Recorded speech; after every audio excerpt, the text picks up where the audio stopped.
Fala pessoal, então vamos fazer mais um probleminha de eletrostática aqui. Lembrando de, se você gosta do material que eu estou fazendo, se inscreva no canal e dê o like no vídeo. E também qualquer dúvida com relação à resolução ou querer sugerir algum problema pra gente resolver aqui, então fica aberto, coloca nos comentários, tá? Então a gente vai fazer esse probleminha, que é interessante, tá? Ele fala sobre duas partículas carregadas, tá? Ele coloca o Halliday sempre coloca um valorzinho, mas vamos trabalhar tudo literal, tá? Porque no final é só substituir. Aqui está uma distância D da origem, ok? E tem uma carga 3 situada no eixo X, que tem 5 metros. De novo, eu vou chamar esse tamanhozinho aqui de L. Na área X. Isso aqui pode variar, tá um pouco demais. Vamos diminuir um pouquinho, só para ficar mais interessante. Então, esse aqui é o X. Esse aqui pode variar, tá? Então, eu vou deixar ele em X. Ok, eu quero saber o valor da força eletrostática exercida pela partícula 1, pela partícula 2, na partícula 3. A gente sabe que elas têm a mesma carga. Eu vou chamar a carga Qzinha. E essa aqui tem uma carga Q grande, tá? Elas todas são positivas, então a força exercida é repulsiva. Aqui.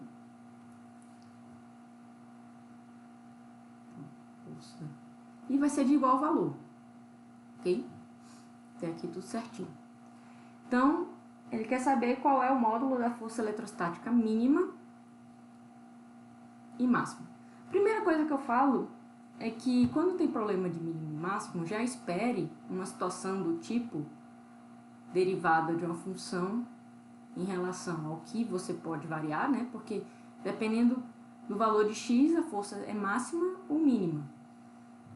Vai ter igual a zero. Isso é uma condição básica, quando aparece, porque a derivada ela é quem calcula os pontos de mínimos e máximos, né? Lembrando que quando você tem um gráfico,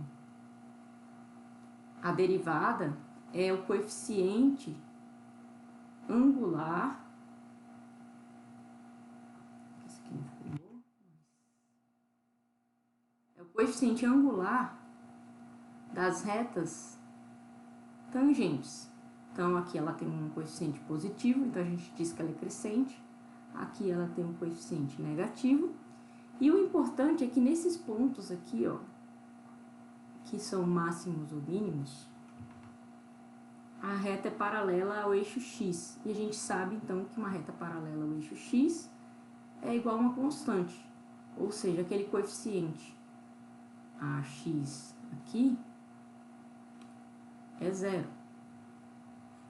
Então, para que seja zero, quem tem que ser zero? O coeficiente angular. Se o coeficiente angular é igual à derivada calculada no ponto, aqui, né, x0, por exemplo, então, a gente tem que as derivadas nesses pontos de máximos e mínimos são zero, ok? Então, já esperamos uma coisa desse tipo. Ok. Então, como é que a gente vai calcular? Vamos primeiro entender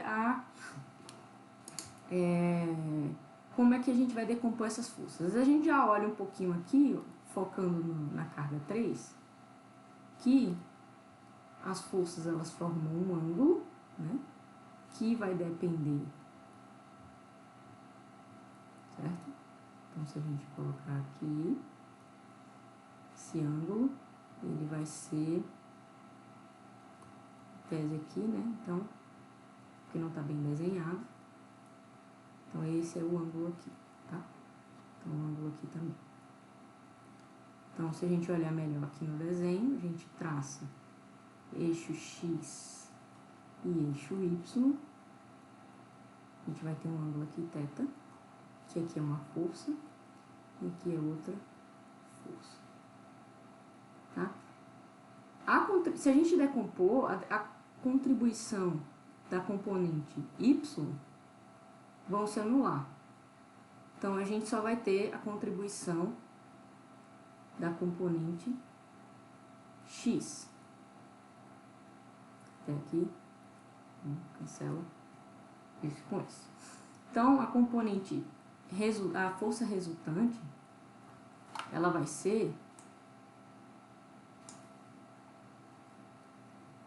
duas vezes, porque tem duas forças combinando aqui, componente F de X. Mas F de X é o F que está com o ângulo. Então, F de X é igual a F cosseno de θ. Até aqui, tudo tranquilo. F duas vezes F cosseno de θ. Mas quem é cosseno de θ? Vamos olhar de novo agora, mais para o âmbito geométrico da figura. Se a gente colocar aqui de novo o triângulo, mas agora o triângulo, esse aqui, né? Então, aqui está a carga 3, aqui está o centro e aqui está a carga 1. Então, a gente tem uma distância D, aqui a gente tem uma distância X, certo? E aqui a gente tem o R, que a gente vai usar depois também. R nada mais é, por teorema de Pitágoras, que a raiz quadrada de D ao quadrado mais X ao quadrado. E o ângulo θ está aqui. Ok? Então, o ângulo θ, o cosseno, é o lado com o ângulo sobre a hipotenusa, que é o R. Então, a gente já tem, e o R é dado por essa expressão aqui. Até aqui, tudo certinho. Então, vamos juntar todas essas informações aqui, no F cosseno de θ. O que a gente vai encontrar? A gente vai encontrar duas vezes F, o cosseno é X sobre R, tá? E o R vai ser duas vezes. Antes de tudo, vamos parar um pouco aqui. Vamos ver quem é o F, né? O F, lembrando que ele é K, Qzinho, que é a carguinha que a gente quer, Qzão, sobre a distância ao quadrado, né? Que é o mesmo R aqui, é o mesmo R. Então, como é que vai funcionar? Nosso F, ele depende desse R. Então, por isso que eu quero dar uma pausa e olhar aqui, porque eu vou escrever 2K, Qzinho, Qzão, sobre R ao quadrado, que esse é o F, né? Vezes X sobre R. Então, a nossa força resultante, ela nada mais é do que uma expressão F duas vezes K, Q, Qzão, X sobre R altura. Ok? Então, tá aí tudo certo. E lembrando que R é igual a raiz de x ao quadrado mais d ao quadrado. Ok? Então, esse R é uma funçãozinha de x. Tá? Então, como é que a gente vai encontrar o mínimo e o máximo? A gente vai ter que derivar essa função em relação ao que varia. O que vai variar? O D é constante, não vai variar, a carga é constante, tudo é constante. A única coisa que a gente está mudando é a relação da carga com o eixo Y, que é a distância x. Então, no final das contas, a gente vai ter que calcular a derivada da força resultante em relação à variável x. E descobrir quais são os pontos que ela nos dá zero. Então, vamos olhar aqui, rápido, na nossa função. O que é que depende de x? Essas aqui são constantes. Isso aqui, essa parte, é quem depende de x. Então, vamos derivar essa função. Vamos olhar aqui, reescrever. F de x é x, porque tem um x em cima, sobre raiz, como o r é raiz quadrada, então o cubo dele vai dar 3/2. Ok? Até aqui tudo certo. E aí a gente vai ter que usar algumas regrinhas. Primeira regra que a gente tem é a regra da divisão, ou a regra que não deixa de ser a regra do produto, né? Então a gente tem que a derivada de x de um produto de funções é a derivada do primeiro vezes a segunda, derivada do segundo vezes a primeira.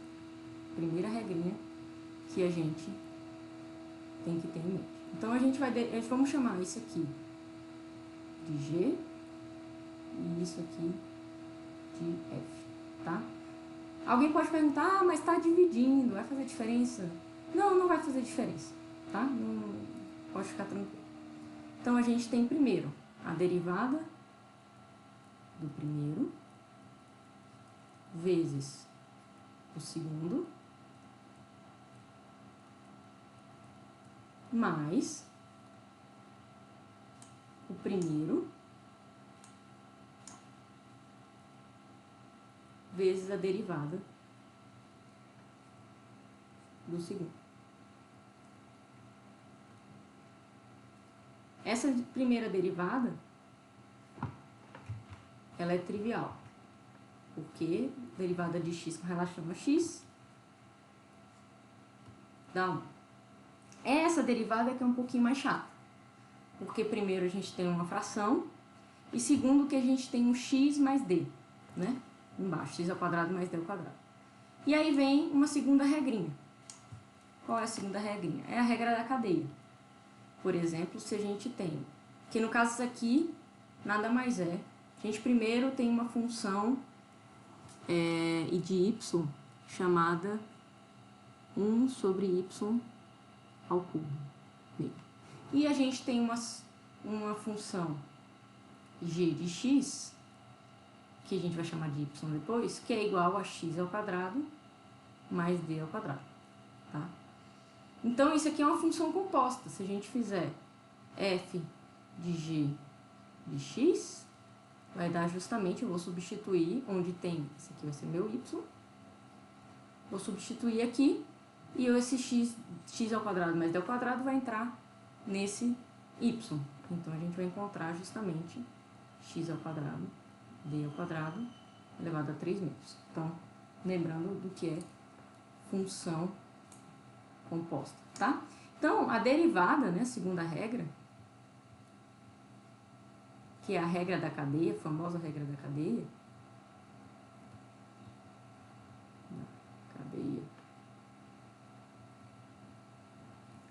ela nada mais é do que, então, f de x de g de x, eu vou fazer o seguinte, primeiro eu vou derivar, lembra que eu disse que isso aqui é como se fosse uma função de y?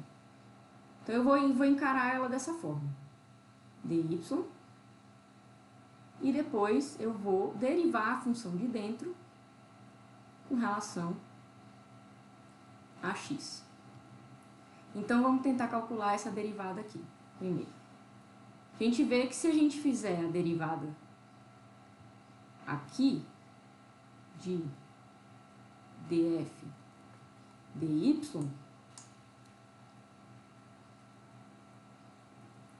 que é 3/2, cai o 3 menos 3/2, né? Porque é uma fração, isso aqui é igual a y menos 3/2. E subtraio menos 1, que vai ficar 5/2. Ok? Já o df dx é mais fácil, porque o d é constante, então a única coisa que vai derivar é o x ao quadrado, e a derivada de x ao quadrado é 2x. Ok? Então, até aqui, tudo certinho. Então, se a gente juntar essas duas derivadas nessa fórmula, o que a gente vai encontrar? A gente vai encontrar que a derivada da função composta, né? Vou botar assim só para simplificar. Vai ser menos 3 meios. Vou botar o y por enquanto. 5 meios. 2x. Vou simplificar. Esse com esse. E agora eu vou substituir o y, né? O y, lembra? Querendo ou não, é como se fosse o g. Então, vai ser x ao quadrado mais d ao quadrado. Então, vai dar menos 3. Vou botar na fração. X ao quadrado mais d ao quadrado. 5 meios, tá? Então, no final das contas, se a gente olhar aqui, essa derivada aqui, que tá lá no início, é exatamente esse valor aqui. Ok? Então, a gente vai substituir aqui, tá? Vamos continuar aqui embaixo. Vamos vir para cá. Então, no final das contas, tá, isso aqui deveria ser um df dx, né? Desculpa. Aqui. Dfzinho. Não é aqui igual, tá? Então, vamos continuar aqui embaixo. Como é que vai ficar? Bom, a gente já tem 1x ao quadrado mais d ao quadrado, 3 meios. E agora, a gente tem menos x, tem um x aqui, não pode esquecer. E olhando para a derivada que a gente calculou, né, vai ter o menos, por isso que não faz diferença. Se fosse da divisão, ia aparecer um menos aqui, mas ele aparece naturalmente por causa da fração. Aí vai ter um 3 sobre x ao quadrado, d ao quadrado, 5 meios. Então, temos aqui quase tudo pronto. E a gente pode, inclusive, juntar essas duas frações, porque a diferença entre elas, né, que 3 meios é justamente x ao quadrado mais d ao quadrado, né? Então, a gente tem essa situação aqui. Então, vai ser, quando eu dividir 5 meios por 3 meios, vai dar justamente esse valor. Então, eu coloco ele no numerador, menos 3x sobre tudo isso. E eu tenho que igualar isso a zero, para descobrir os pontos em que a função é máxima ou mínima. Ok? Então, quando a gente faz essa... desculpa, faltou uma coisa aqui. Faltou um x aqui, né? Nossa. Faltou um x aqui, consequentemente faltou um x aqui, e consequentemente esse aqui é um x ao quadrado. Sorry. Tá? Acho que agora tá tudo certo. Então, a gente, na verdade... Isso aqui nunca vai ser zero, né? Porque o d nunca é zero. Então, o que vai ser zero vai ser esse numerador aqui. Tá? Então, a gente tem que se importar com ele. Que vai ser x ao quadrado. Mas aí tem o menos 3. Então, vamos começar pelo d, que ele é positivo. Menos 2x ao quadrado igual a zero. Tá? Então, a gente vai ter que x, 2, né? A gente 2, x ao quadrado sobre d ao quadrado, E eu posso tirar a raiz dos dois lados. Então, a gente vai encontrar aqui raiz de 2, x e d. Então, no final das contas todas, x, e tem mais ou menos, né? Porque tanto a posição mais quanto a posição menos, eu vou mostrar graficamente como a gente entende isso. Mais ou menos d raiz de 2. Então, como é que funciona graficamente, né? A gente tem as duas carguinhas, a gente tem o eixo y e o eixo x, tá? Então, as carguinhas estão aqui, e as carbonas pode estar aqui, que seria o mais d raiz de 2, e ela pode estar aqui, que seria o menos d sobre raiz de 2. Tá? Então, é esse símbolo que a raiz está dando, ok? Aqui, tudo certinho. Então, é isso. Essa é a resposta, tá? Dos máximos e mínimos, ok?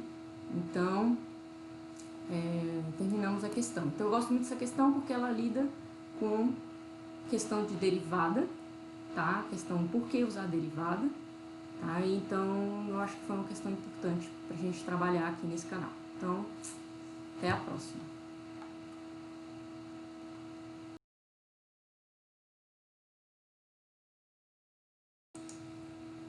Outro ponto que não ficou, que eu esqueci de falar, é que, vendo agora, fazendo a edição do vídeo, é que quando, por exemplo, você tem aqui, né, a força resultante, ela depende linearmente de x.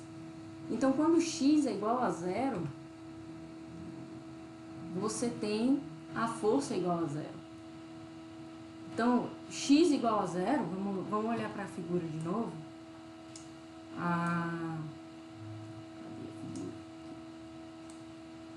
Aqui, a força, ela, por exemplo, aqui ela é repulsiva, né? Repulsiva. Mas aqui a partícula fica parada. Então, nesse ponto é um ponto de mínima, um ponto de equilíbrio, tá? Aqui não, aqui a força é máxima, tá? Então, nos pontos D mais e mais ou menos D sobre raiz de 2, a gente tem pontos de máximo. E aqui temos um ponto de mínimo. Ok? Então, essa é a